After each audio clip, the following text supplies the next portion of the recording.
तो हमारे प्रदेश के अंदर ही क्यों बाहर के प्रदेश के युवा को समूह और गांव में नौकरी दी जा रही है। देखिए, मूल निवास और भू कानून जो है वो राज्य की अवधारणा की जो बात की गई थी उसके अंदर ही समाहित था, परंतु राज्य बनने के बाद लोग छीन भिन हुए और इन अधिकारों को हम ले नहीं पाए। कि सरकारी विभागों में समूह गौ और समूह गौ की नौकरियों में उत्तराखंड के मूल निवास के आधार पर ही नौकरी दी जाएगी, तब जाकर हम यहाँ के युवाओं को रोजगार उपलब्ध करवा पाएंगे। वो मुख्यमंत्री बनने के बाद और चुनाव से पहले की बात है।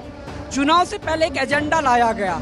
उन्होंने अंदरूनी सर्वे में देखा कि किस मुद्दे पर लोग भावनात्मक रूप से जुड़े हैं। तो हमारे इस प्रदेश में संसाधनों की कमी नहीं है, पर वो कमी इसलिए हो रही है कि लोगों के हाथों में वो संसाधन दे चुके हैं। देश के भीतर, प्रदेश के भीतर जब जब रोजगार, बेरोजगारी, भ्रष्टाचार, महंगाई, मूल निवास, भू कानून जैसे महत्वपूर्ण मुद्दे जब उठे हैं, जब उन मुद्दों ने जोर पकड़ा है, तब सत्ताधारी पार्टियां जो होती है उनके द्वारा इस प्रकार के एजेंडे खड़े किए जाते हैं, सिर्फ उन वास्तविक मुद्दों को दबाने के लिए।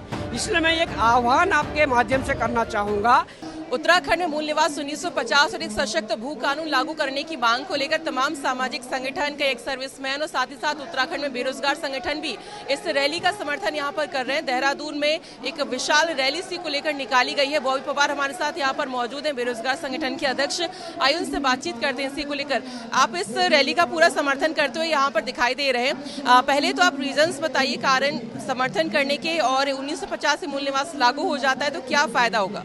देखिए, मूल निवास और भू कानून जो है वो राज्य की अवधारणा की जो बात की गई थी उसके अंदर ही समाहित था, परंतु राज्य बनने के बाद लोग छीन भिन हुए और इन अधिकारों को हम ले नहीं पाए। दूसरी सबसे बड़ी बात यह कि 23 वर्षों बाद आज शुभ दिन है। आज हमारे उत्तराखंड के गांधी स्वर्गीय इंद्रमणि बडोनी जी की जयंती है और उनकी जयंती के अवसर पर इस प्रकार का जन सैलाब सड़कों पर उतरकर पहले इन मुद्दों पर देखा गया है कि जो हमारे बुजुर्ग लोग हैं, जो आंदोलनकारी लोग हैं, वही दिखते थे। पर आज खुशी की बात है कि बड़े मात्रा में युवाओं का जनसैलाब सड़कों पर आया है। अगर बात मूल निवास की करूं तो मूल निवास से ये फायदा होना है कि अगर उत्तराखंड का एक युवा बेरोजगार किसी दूसरे प्रदेश में जाकर वहाँ की सरकारी विभाग के समूह गौ और गौ में फॉर्म नहीं भर सकता, उसके अधिकार नहीं है। तो हमारे प्रदेश के अंदर ही क्यों बाहर के प्रदेश के युवा को समूह गौ और गांव में नौकरी दी जा रही है? वो इसलिए दी जा रही है कि हमारे ब्यूरोक्रेट्स ने, हमारी सरकारों ने मूल निवास को परिवर्तित कर जब स्थायी निवास प्रमाण पत्र बनाया है, और जो उत्तराखंड में रोजगार को लेकर जितने भी शासनादेश बने हैं उन शासनादेशों में साफ तौर पर ये लिख दिया गया है कि उत्तराखंड में सरकारी विभागों में जो समूह गौ और गौ की नौकरियां हैं उसमें अनिवार्य जो डॉक्यूमेंट है वो स्थायी निवास प्रमाण पत्र है। तो जब स्थायी निवास है तो कोई भी आकर बना ले रहा है। हम अपने अगर रोजगार को बचाना चाहते हैं या आने वाली जो पीढ़ी है उनके रोजगार को सुरक्षित करना चाहते हैं, तो हम ये चाहते हैं कि उत्तराखंड के रोजगार को लेकर जितने भी शासनादेश है उन शासनादेशों में सबसे पहले ये संशोधन होना चाहिए कि उत्तराखंड के सरकारी विभागों में समूह गौ और समूह गौ की नौकरियों में उत्तराखंड के मूल निवास के आधार पर ही नौकरी दी जाएगी, तब जाकर हम यहाँ के युवाओं को रोजगार उपलब्ध करवा पाएंगे। और जो बाहरी लोग यहाँ के रोजगार पर डाका डाल रहे हैं उनसे हम अपने रोजगार को बचा पाएंगे। दूसरा यहाँ पर देख रहे हैं कि जब मुख्यमंत्री बने थे तो बता रहे हैं कि उन्होंने 1 महीने के अंदर एक भू कानून लागू करने को लेकर समिति बना दी थी। कल खबर आती है कि अब उन्हीं के उस पे एक आह्वान पे एक उच्च स्तरीय समिति बना दी गई है जो भू कानून आगे जो है पूरी एक रिपोर्ट देगी सरकार को। इस पे क्या कहेंगे? देखिए, मैं ये कहना चाहता हूँ, कोई भी दल हो, वो दल एजेंडे के तहत काम करता है। आप भू कानून को लागू करने की बात कर रहे हैं तो वो मुख्यमंत्री बनने के बाद और चुनाव से पहले की बात है। चुनाव से पहले एक एजेंडा लाया गया। उन्होंने अंदरूनी सर्वे में देखा कि किस मुद्दे पर लोग भावनात्मक रूप से जुड़े हैं।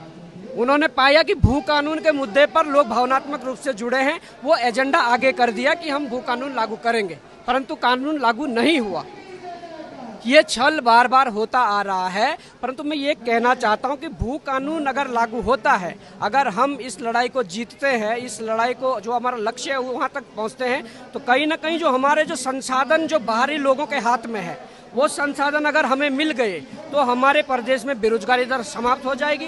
हमारे लोग आर्थिक रूप से सक्षम होंगे, हमारे यहाँ स्वरोजगार के रास्ते खुलेंगे। हमारे लोग जब आर्थिक रूप से मजबूत होंगे तो हमारे इस प्रदेश में संसाधनों की कमी नहीं है, पर वो कमी इसलिए हो रही है कि लोगों के हाथों में वो संसाधन दे चुके हैं। और आखिरी सवाल दूसरा, यहाँ पर मैं देख रही हूँ एक मोदी है ना, एक अलग ही विशाल युवा पद यात्रा चल रही है। एक युवा पद यात्रा वहाँ पर है और एक युवाओं की रैली हम यहाँ पर देख रहे हैं, इस पे क्या कहें? देखिए, मैंने अभी कहा कि एजेंडे होते हैं और वो रैली नहीं है। आज उत्तराखंडी वर्सेज बीजेपी हो चुका है, परंतु ये तो रैली है। लोग अपने संसाधन लगाकर यहाँ पहुंचे हैं और भावनात्मक रूप से मुद्दों से जुड़े हुए हैं, पर वो एजेंडा है। देश के भीतर, प्रदेश के भीतर जब जब रोजगार, बेरोजगारी, भ्रष्टाचार, महंगाई, मूल निवास, भू कानून जैसे महत्वपूर्ण मुद्दे जब उठे हैं, जब उन मुद्दों ने जोर पकड़ा है, तब सत्ताधारी पार्टियां जो होती है उनके द्वारा इस प्रकार के एजेंडे खड़े किए जाते हैं, सिर्फ उन वास्तविक मुद्दों को दबाने के लिए। इसलिए मैं एक आह्वान आपके माध्यम से करना चाहूँगा कि उत्तराखंड के जो लोग हैं उन्हें राजनीतिक रूप से परिपक्व होना पड़ेगा। उत्तराखंड के लोगों को मुद्दे आधारित राजनीति करनी पड़ेगी। उत्तराखंड के लोगों को वोट बैंक आधारित राजनीति करनी पड़ेगी, वो समझनी पड़ेगी। एजेंडे में आकर अगर फंस गए तो जो 23 वर्षों में हो रहा है वो आगे होता रहेगा। हमारे ही लोगों को, जो हमारे नीति नियंता है, जिनको विधानसभा के अंदर या संसद के अंदर हमने भेजा है, जो नीति नियंता, जो नीतियां बना रहे हैं, उनके अंदर ही उत्तराखंडियत नहीं है, वही इन मुद्दों से अछूते हैं, तो कैसे वो हमारे लिए नीतियां बना पाएंगे? ये मैं मैसेज पूरे प्रदेश की जनता को, युवाओं को, मातृशक्ति को देना चाहूँगा। राजनीतिक रूप से परिपक्व होना पड़ेगा और राजनीतिक जो वोट बैंक की राजनीति उसे समझना पड़ेगा, और जो एजेंडे आधारित राजनीति और मुद्दे आधारित राजनीति है उसमें फैसला करना पड़ेगा कि एजेंडे आधारित राजनीति पे ना चलें, मुद्दे आधारित राजनीति पे चलें। बहुत बहुत शुक्रिया बातचीत करने के लिए। ये थे उत्तराखंड बेरोजगार संघ के अध्यक्ष बॉबी पवार, जिनका ये कहना है कि जो बेरोजगारों को यहाँ पर नौकरी यहाँ पर दी जाएगी, जो युवाओं को वो मूल निवास के आधार पर दी जाए, ना कि स्थायी यहाँ पर निवास प्रमाण पत्र के आधार पर यहाँ पर दी जाए। मैं सरिता तिवारी, उत्तराखंड तक के लिए, देहरादून से।